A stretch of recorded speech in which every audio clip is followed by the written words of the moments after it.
So guys, I'm back with another video. This video we're gonna talk about banking in Australia. Well, banking in Australia is dominated by four major banks: Commonwealth Bank, Westpac, Australia and New Zealand Banking Group, and National Australia Bank.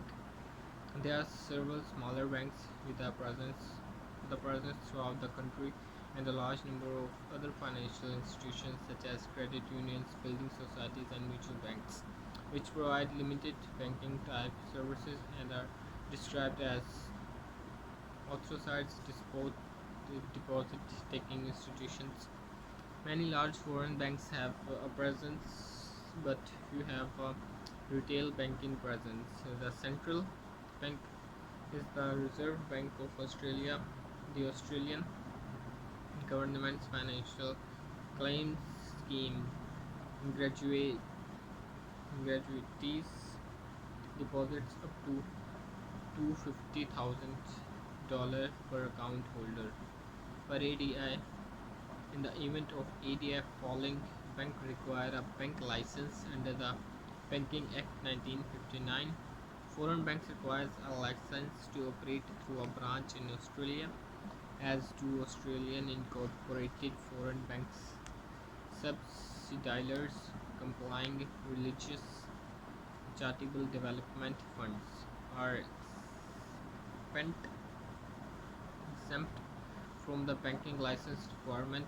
Australia has a sophisticated, competitive, and profitable finance sector as a strong regulatory system. For the 10 years ended mid 2013, the Commonwealth Bank was ranked first in Bloomberg's riskless return ranking, a risk adjusted 18%. Westpac Bank was in fourth place with 11%, and ANZ Bank, Australian New Zealand Bank, was in seventh place with 8.7%. The four major banks are among the world's largest bank by market capitalizations and all rank in the top 25 globally for safest banks. They are also some of the most profitable in the world. Australia's financial service sectors is the largest contributors to the national economy largest contributor to the national economy, contributing around $140 billion to GDP a year. It is a major driver of economic growth and employs 4,050 people. Deregulation of the financial sector commenced in the mid 1960s with the removal of the distinction between and separation of trading and savings banks. Building societies were allowed to take deposits from the public. Banking in Australia is notable by a small number of large banks in the market. Much of this concentration is the result of bank acquisition.